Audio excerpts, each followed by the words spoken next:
Very good afternoon, dear students. In the last class, we have gone through the very first chapter of your second PUC, that is electric charges and fields. And many concepts I have explained you so far.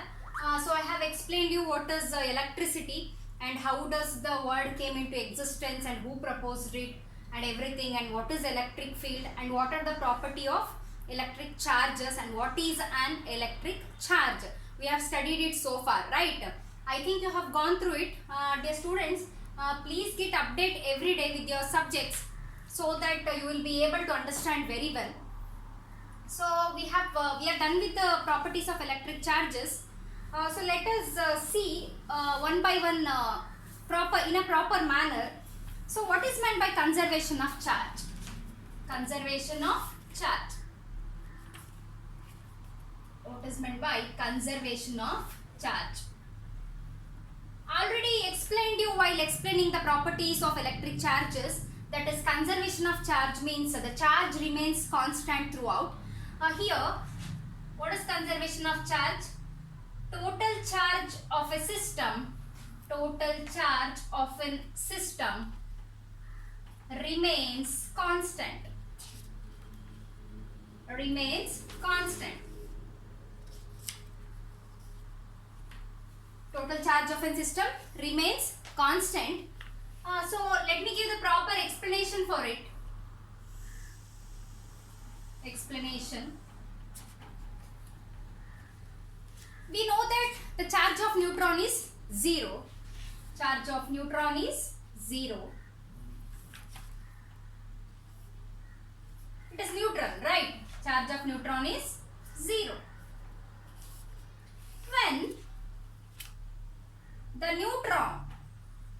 When the neutron decays into proton and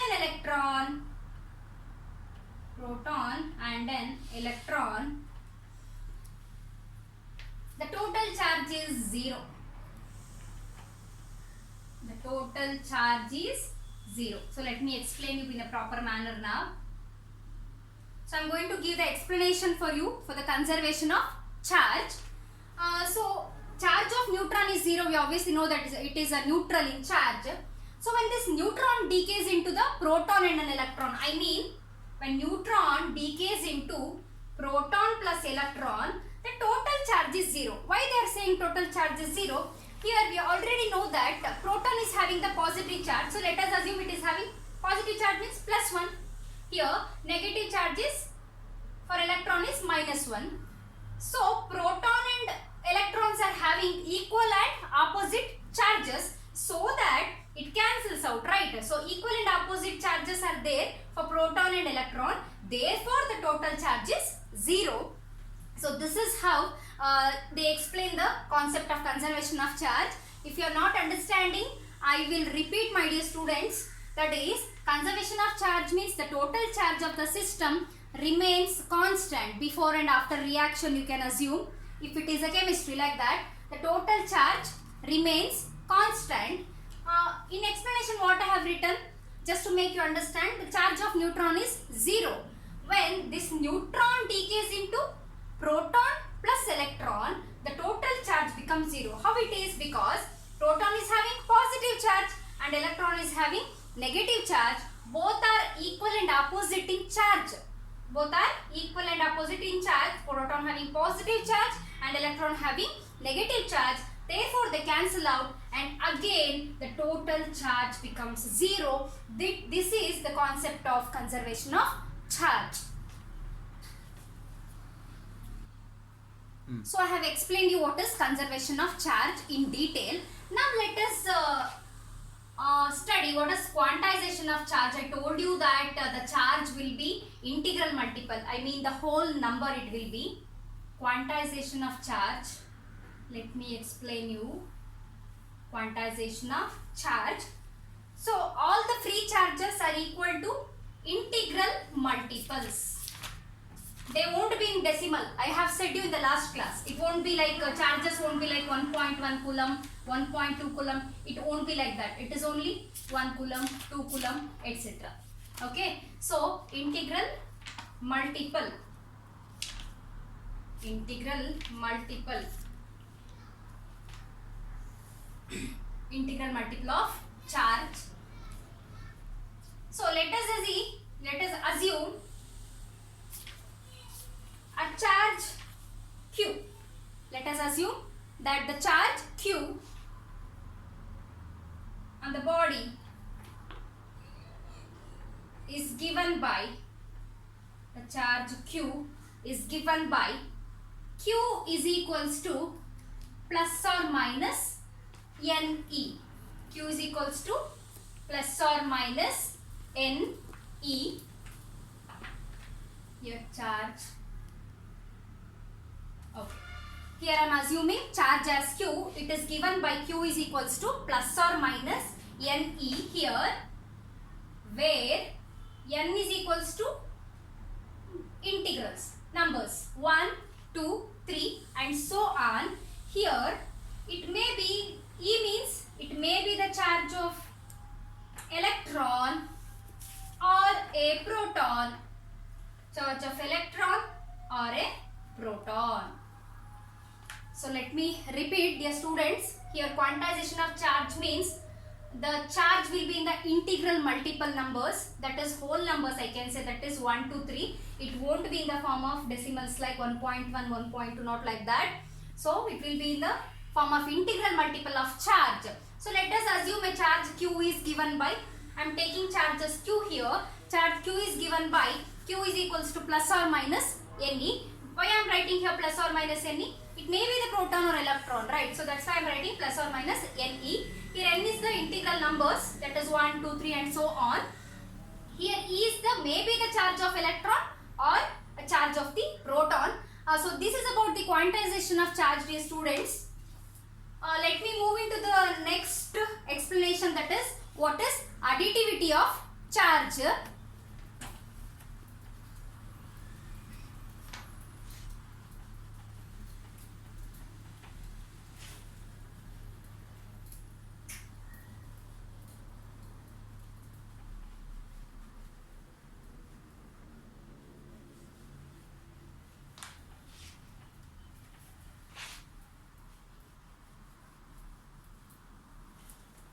Next concept is additivity. I already told you in the properties of electric charge while explaining that is charge can be added. Additivity of charges means the total charge of the system,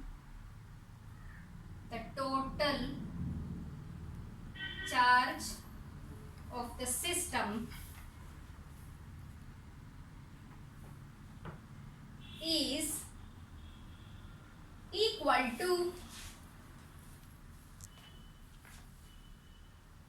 the algebraic sum of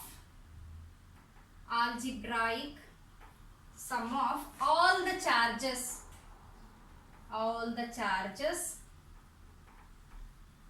in the system. So this is known as additivity of charge. The total charge in the system, the total charge of the system ಯಾವುದಕ್ಕೆ equal ಆಗಿರುತ್ತೆ? System ಅಲ್ಲಿ present ಆಗಿರೋ ಬೇರೆ ಎಲ್ಲಾ charges some ಮಾಡಿದ್ರೆ ಅದು ಯಾವುದಕ್ಕೆ equal ಆಗಿರುತ್ತೆ? ಸಿಸ್ಟಮ್ ಅಲ್ಲಿ ಪ್ರೆಸೆಂಟ್ ಇರೋ ಬೇರೆ ನಂಬರ್ ಆಫ್ ಚಾರ್ಜಸ್ ಏನಿರುತ್ತೆ ಅದನ್ನೆಲ್ಲ ಆಡ್ ಮಾಡಿದ್ರೆ it will be equal to the total charge of the system. That is additivity of charge. The charges can be added. So that is why we are telling it as additivity of charges. If a system contains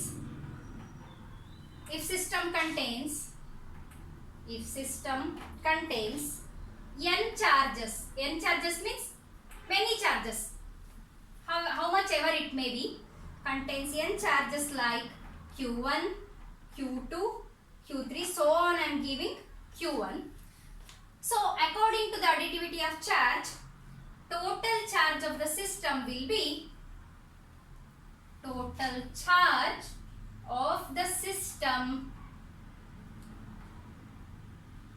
how can I write it as?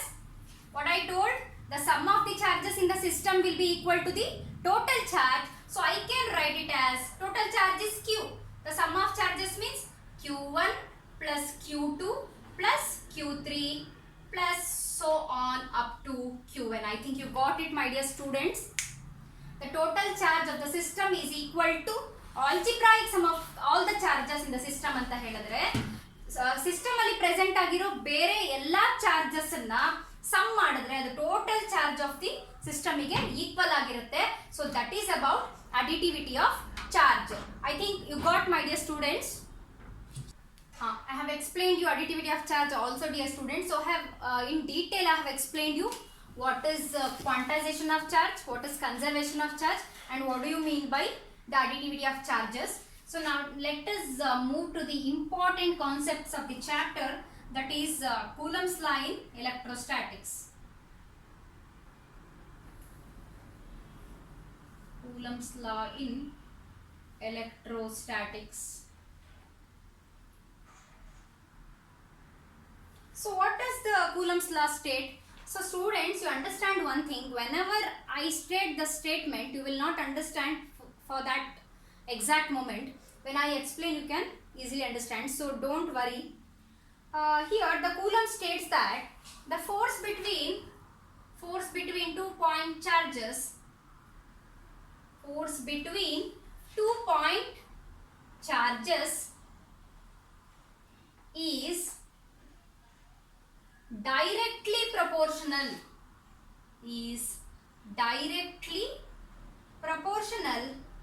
to the product of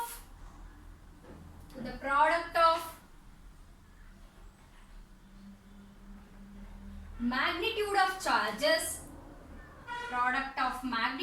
charges and inversely proportional to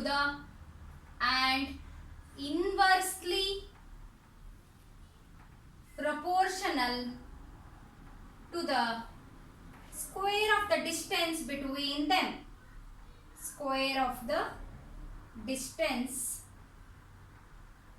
between them. ನಾನೀಗ ಈ statement ಹೇಳುವಾಗ ನಿಮಗೆ ಕಷ್ಟ ಅನ್ಸ್ಬೋದು, ಏನು ಇಷ್ಟೊಂದೆಲ್ಲ ಇದೆ ಅಂತ. ಅದನ್ನ ಮ್ಯಾಥಮ್ಯಾಟಿಕಲ್ ಫಾರ್ಮಿಗೆ ಬರ್ದಾಗ ಅದು ಈಸಿ ಅಂತ ಅನ್ಸುತ್ತೆ. ಸೊ ಇನ್ನೊಂದ್ಸರಿ let me read the statement, dear students. Force between the 2 point charges, ಎರಡು ಚಾರ್ಜ್ ಮಧ್ಯ ಇರೋ force that is directly proportional to the product of magnitude of charges. Force 2 point charges ಮಧ್ಯ ಇರೋ force ಯಾವುದಕ್ಕೆ directly proportional ಆಗಿರುತ್ತೆ ಅಂತ ಹೇಳ್ತಿದ್ದಾರೆ?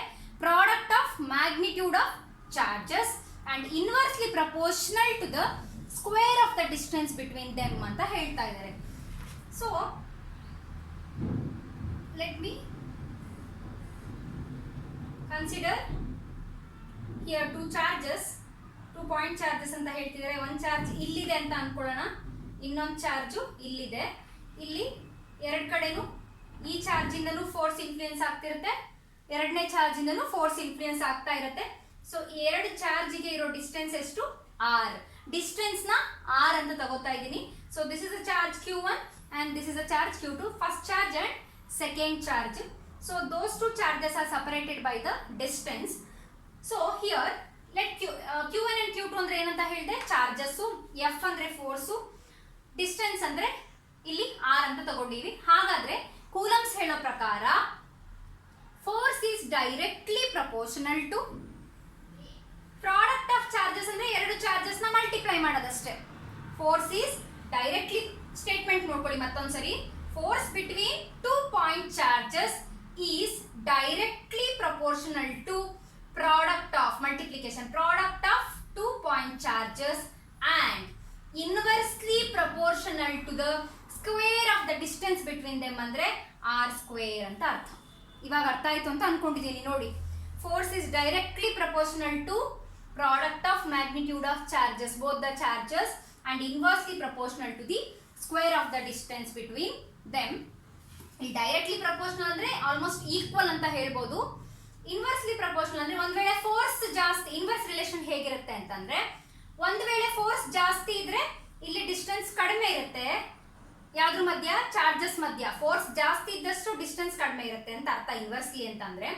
ಒಂದ್ ವೇಳೆ ಡಿಸ್ಟೆನ್ಸ್ ಬಿಟ್ವೀನ್ ದಿ 2 ಚಾರ್ಜಸ್ ತುಂಬಾ ಜಾಸ್ತಿ ಇದೆ ಅಂದ್ರೆ ಫೋರ್ಸು ಕಡಿಮೆ ಇರುತ್ತೆ ಅಂತ ನಾವು ಅರ್ಥ ಮಾಡ್ಕೋಬಹುದು. ಸೊ ಇಲ್ಲಿ ಇದು ಯಾರು ಕೂಲಂಬ್ಸ್ ಹೇಳೋ ಸ್ಟೇಟ್ಮೆಂಟ್ಗೆ mathematical farm.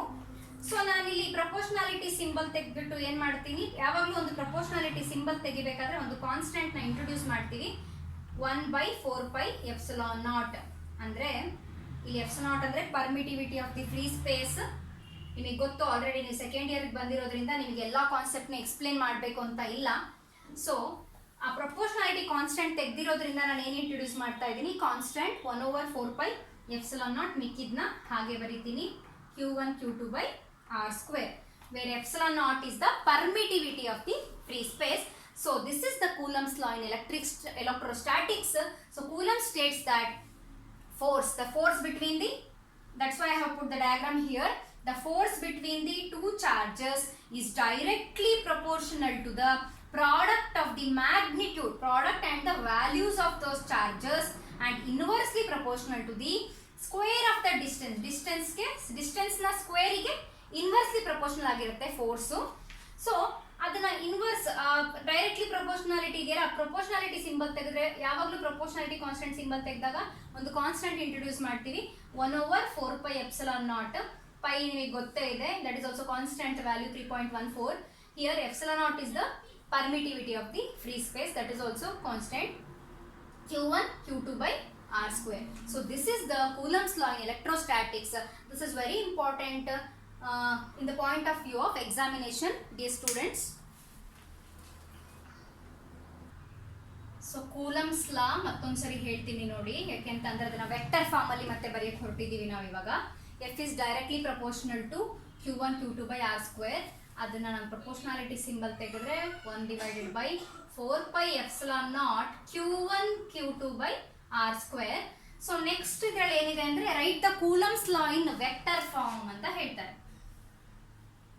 Coulombs law in vector form, ಇದನ್ನ ಕೇಳ್ಬೋದು 2 ಮಾರ್ಕ್ಸಿಗೆ ಎಲ್ಲ ಬರೆದ್ಬಿಟ್ಟು ಸಿಂಬಲ್ನ ಎಕ್ಸ್ಪ್ಲೇನ್ ಮಾಡಿ ಅಂತ ಹೇಳ್ಬೋದು. 2 ಮಾರ್ಕ್ಸಿಗೆ ಕೇಳೋ ಚಾನ್ಸಸ್ ಇರುತ್ತೆ ಮಕ್ಕಳೇ. Coulomb's law in vector form. So how do we write the Coulomb's law in vector form? So vector is one which is having both the magnitude and the direction.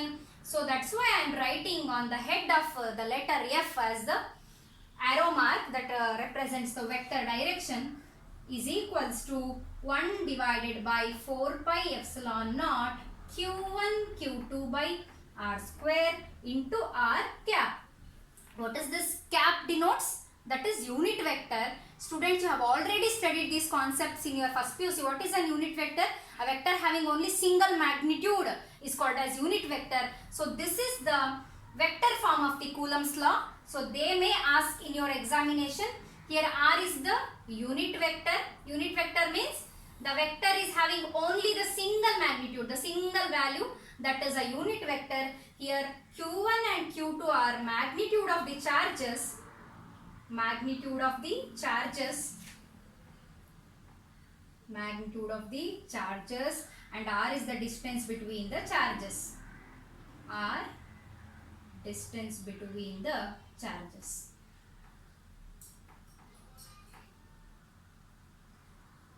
I think you got what I said.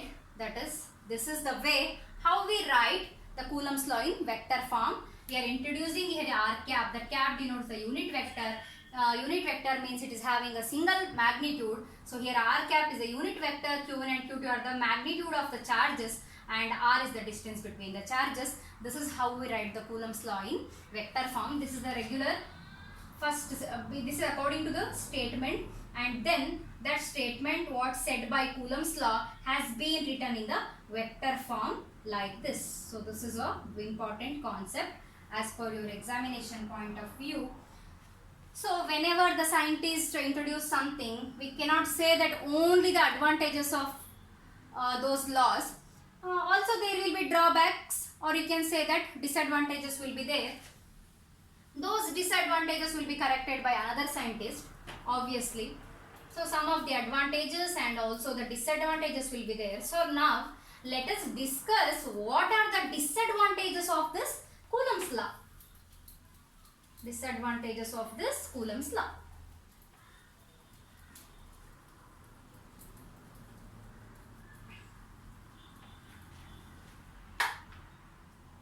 So limitations of Coulomb's law. Limitations means it is a disadvantage, or you can say that disadvantage only. So what is the disadvantages of this Coulomb's law? Coulomb's law is applicable only for the point charge. Coulomb's law applicable for only the point charges. Only the point charges. Point charges mean only for the small charges we can apply this Coulomb's law. When it goes to the large charges, we cannot apply.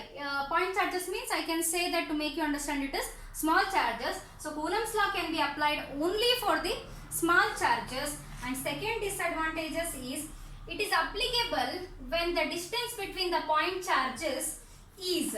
It is applicable when distance between the charges. For example, Q1 and Q2. When distance between the charge is greater than ಇಲ್ಲಿ between the charges ಅಂತ ಅನ್ಕೊಂಡ್ರೆ Q1 ಅಂತ ಅನ್ಕೊಳ್ಳಿ. ನಾನು ಅವಾಗಲೇ ಒಂದು diagram draw ಮಾಡಿದ್ದೆ ಅಲ್ವಾ, ಇದು Q1 Q2. ಸೊ ಡಿಸ್ಟೆನ್ಸ್ ಇವೆರಡರ ಮಧ್ಯೆ ಎಷ್ಟಿದ್ರೆ ಮಾತ್ರ ಈ ಲಾ ಅಪ್ಲೈ ಆಗುತ್ತೆ ಅಂದ್ರೆ 10⁻⁻15 ಮೀಟರ್. 10⁻⁻15 ಅಂದ್ರೆ ಆಲ್ರೆಡಿ ಕಲ್ತಿದ್ದೀರಾ, that is 10⁻⁻15 metre is equals to 1 fermi ಅಂತ ಹೇಳ್ತೀವಿ. 1 fermi value is to 10⁻⁻15 metre. ಈ ಲಾ ಯಾವಾಗ ಅಪ್ಲೈ ಆಗುತ್ತೆ ಅಂದ್ರೆ ಇಲ್ಲೊಂದು ಪಾಯಿಂಟ್ ಚಾರ್ಜ್ ಇದೆ, Q1 Q2. ಅದೆರಡರ ಮಧ್ಯೆ ಇರೋ ಡಿಸ್ಟೆನ್ಸ್ ಗ್ರೇಟರ್ ದ್ಯಾನ್ ಎಷ್ಟು ಇರಬೇಕು? 1 ಫರ್ಮಿಗಿಂತನೂ ಜಾಸ್ತಿ ಇದ್ರೆ ಮಾತ್ರ, 1 ಫರ್ಮಿಗಿಂತ ಜಾಸ್ತಿ ಇದ್ರೆ ಕೂಲಂಬ್ಸ್ ಲಾ ಅಪ್ಲೈ ಆಗತ್ತೆ. ಸೊ 1 ಫರ್ಮಿ ಇದ್ದಾಗ ಮಾತ್ರ ದ ಕೂಲಂಬ್ಸ್ ಲಾ ಅಪ್ಲೈ ಆಗುತ್ತೆ ಅಂತ ಹೇಳ್ತಿದ್ದಾರೆ. So this is the disadvantages dear students. So coulombs law is applicable only for the point charges or only for small charges, and this law is applicable only when the distance between the two charges is greater than 1 fermi. 1 fermi means 10⁻⁻15 meter. So this is about the disadvantages, and let us go to study what is the unit of the charge. The unit of SI unit of charge is coulomb. SI unit of charge is coulomb. SI unit of charge is coulomb. So far we have discussed, I'll repeat whatever we have discussed. When I started this chapter, dear students, I have explained you what is electricity, how did the word came into existence, and what is the structure of matter. What is matter? Matter is something which occupies space. That matter consists of number of atoms. So that's why I have completely explained you the structure of atom, right? And later on I explained you what is electric charge and how it is produced and what are the properties of electric charge. So like that. And later on in today's class I have explained you the totally what is conservation of charge, then quantization, additivity. So I have explained you all these concepts, and later on I moved into the Coulomb's law and explained you in a proper manner, and then the limitations of Coulomb's law and also the SI unit. So students, I am going to end up this class here. I think you need time to digest whatever I have said. So it is better that you go through this video again and again so that you can understand properly, and you have any doubts you can text in the group itself. So that I can clarify your doubts.